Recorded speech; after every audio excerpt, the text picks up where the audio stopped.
Hey, what's up everyone? This is a review of the Sony Xperia XZ Premium. I've been using this phone for a little over a week now, so just wanted to do a video review. So first things first, as you can see, this phone is quite bulky. Sony has decided to keep its design aesthetics from previous Xperia line of phones, and it's almost kind of hilarious because we are obviously 2017 is a year where phones are getting sleeker and smaller with really slim bezels, but here's Sony saying, you know what, F all that, we're gonna keep doing what we're doing, and we don't care if people might complain that the bezels are a bit too big. And you know, it's almost like worth applauding that how much they're gonna stick to their guns. So this is the phone, 5.5 inch 4K display, really big bezels, but at least the good thing is you get front firing stereo speakers because you know, unlike the Google Pixel, which has pretty big bezels too, but then there's no speaker on the front and no buttons on the front, so it's a complete waste of space. So on the back, this is the chrome color. The phone also comes in black and pink. As you can see, it's a fingerprint magnet just like every other phone in glass back. All you have to do is touch it like 10 seconds and then the phone looks like a mess. It's basically reflective like a mirror. So if you get this chrome version, if you're a lady and use this chrome version, you won't need to bring a mirror when you're out and about. You need to, I need to like put on some makeup, just use the phone. The design, even though the design to me is a little bulky, I think it looks pretty good. Everything is symmetrical, the top and the bottom. The sides are curved, the top is flat, so I like that. It's pretty cool. Like, you can stand the phone straight up. Oh, it's not gonna fall, right? Yeah, you can stand the phone straight up. Everything is smooth, chamfered edges right here, so it's really like classy design. Almost, it's like a piece of jewelry. Okay, so let's talk specs really quick. So this phone has a Snapdragon 835, 4 gigs of RAM, 64 gigs of internal storage. There's a 19 megapixel camera on the back and a 13 megapixel selfie camera, which is quite huge for a selfie lens. The phone runs Android 7.1, which is the latest Android version, so that's great. And the fingerprint reader, it's on the side, which it took a little bit of getting used to at first, but after like maybe an hour, I like it quite a lot. It's actually pretty cool because you know how with phones there's like this kind of debate between, is the fingerprint scanner more convenient on the front or on the back? Well, Sony again is like, F you guys, I'm gonna put it on the side, and it actually works really fast. I hold, even though I'm right-handed, I hold my phone with the left hand for some reason, so I have to use my middle finger to unlock because my index finger is usually on the back holding the phone like this, so it's quite natural. And then if you're right-handed, then I'm assuming you'll use the thumb. So pretty easy. See, it's really fast. The phone feels quite good in the hand because the sides are curved. Everything's really smooth, even though it's a little bit heavy at 191 grams. So it's a lot of times when I'm holding the phone, I prop it with my pinky, and sometimes after like 20 minutes it gets a little bit heavy because I'm used to using the Samsung Galaxy S8, which is ridiculously petite and sleek. So standout feature of this phone, the 4K display. Everything looks amazingly crisp, but I must say 4K is overkill for a phone of this size. So let me show you, let me prove it. Let me pull a quick test really quick. Okay, I'm back. So I have here a Xiaomi Mi Mix, the bezel of this phone. This has a 1080p display.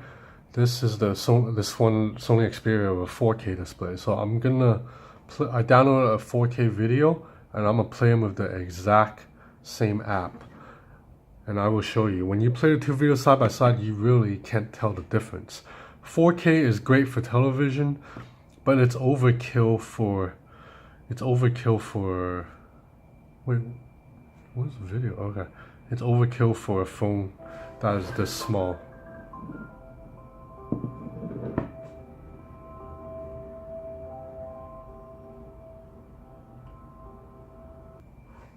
Okay.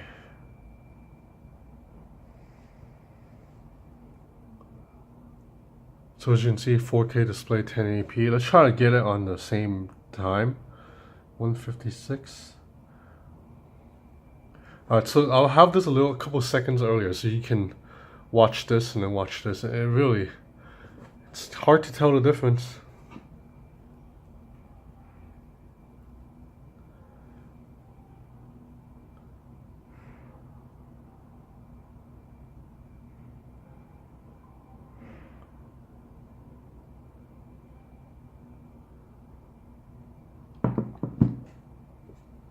And it's not just videos too.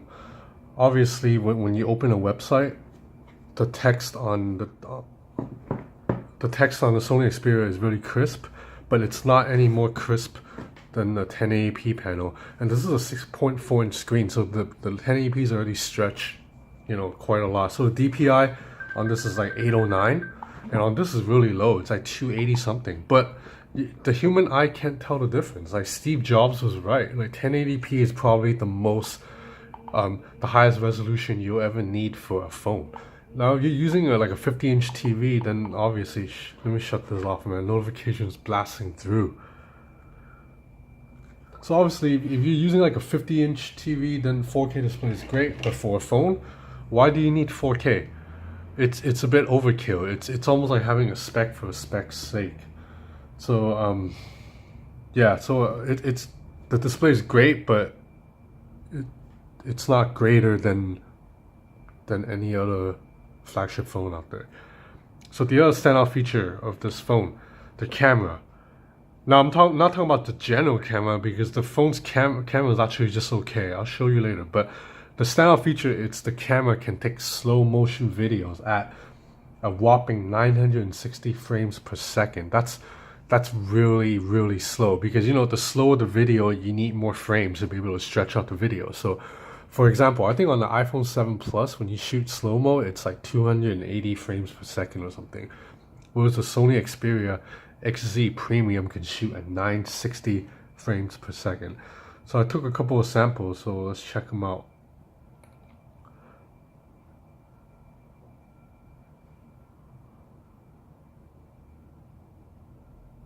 So here is in action right now.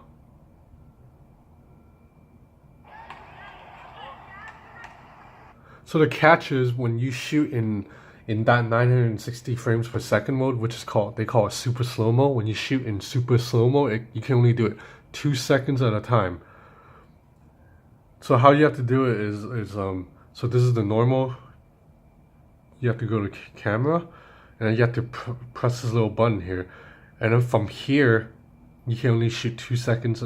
So right now you're capturing like normal video, and then when you press this button, that's when it goes into super slow-mo, but it can only record 2 seconds and it jumps back, probably because of hardware limitations. So let's find a couple more examples. So here's another super slow-mo shot of a water fountain. So now normal speed, slow-mo.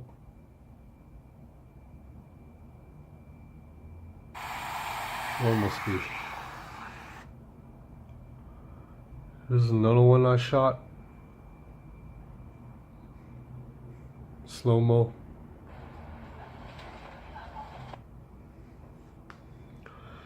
So the slow-mo mode is pretty fun. Like, so if you're like a parent and your kid plays soccer or basketball, this is a fun camera to have. Like, to just be able to capture your kid like in the middle of a jump. Or if you have a dog, you know, I just imagine that this mode can capture some fun moments if you're messing around with your dog. Like when you toss like a piece of food at him and you can have him in super slow motion trying to catch the food with his mouth. But the super slow-mo only works in really bright lighting. So if you try to use it at night outdoors, it might not work. The video quality is pretty bad. But if you have good lighting, if you're shooting at a park in the day, it's great. But otherwise, the main camera, it's okay. It's not bad, but it's just not amazing. So this is a sample photo. As you can see, like right here, it's quite dark. You can't see what's happening down there. if I take this exact same shot with a Samsung Galaxy S8, it looks much brighter. Let me check if I have a sample actually. Alright, never mind, sorry, I don't have another sample. I forgot to take it with another phone, but just trust me. I take this photo quite a lot because this is the view from my room, and usually the bottom of the tunnel is not that dark on other phones. Like if I shoot it with the LG G6 or the Galaxy S8. But let me pull up a couple more photo samples.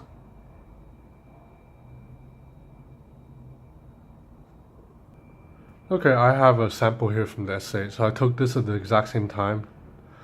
And as you can see, the S8, sorry for the glare. I have this stupid screen protector on the S8. The S8 is just a little bit more clear. On the Sony, when you zoom in, you see the building's a little bit blurred. But on the S8, when you zoom in, it still looks very clear.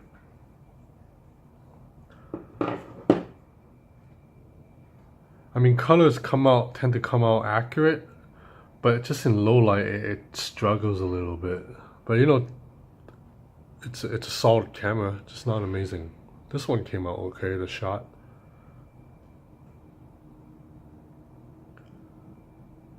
In broad daylight, shots turned out quite good.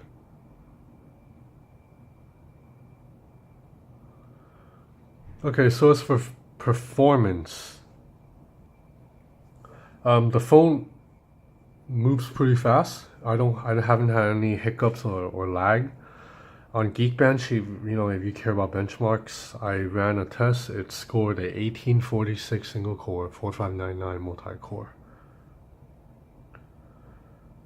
So jumping between apps is quite fast. Oh, but sometimes there's a bug with the camera, which is really frustrating. A lot of times when I'm trying to take a photo, if I keep the camera mode on without taking a photo too long, the shutter button disappears, and after that I'm like trying to take a photo and I'll be pressing on the screen and nothing will happen, and I have to like back out the camera app just to go back in just so I can have the shutter button again. Like it's happened to me a few times. I think it's a bug because I don't see how Sony would design that on purpose. The software is pretty clean. It looks mostly stock Android, except for these buttons. It looks a little bit different.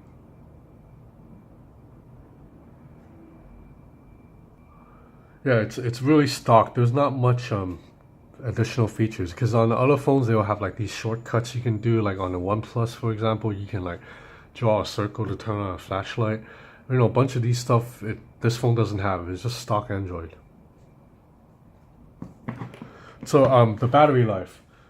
There's like a 3230 milliamp battery on this, and it's okay. I get about like little bit under 4 hours of battery screen on time per day. A lot of times I'll start my day at like 10 a.m. and the phone will be in critical condition, which is like under for me, which is under 10%.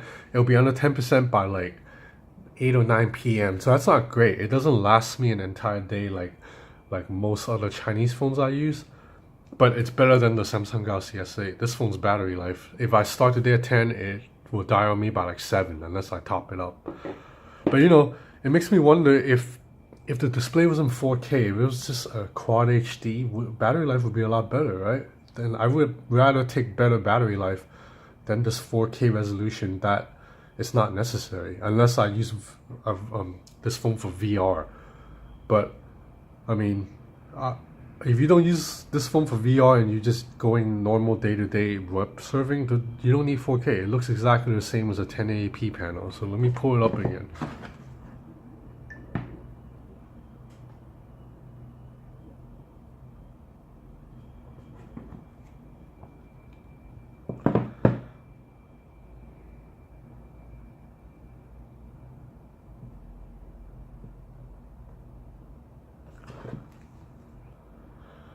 So again, this is a 4K panel versus a 1080p panel, and you can't see the difference.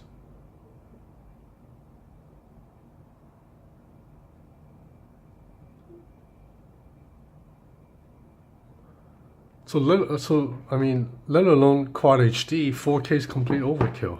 I I mean, if this phone was a 1080p panel, it would be a lot cheaper and the battery life will last a lot longer.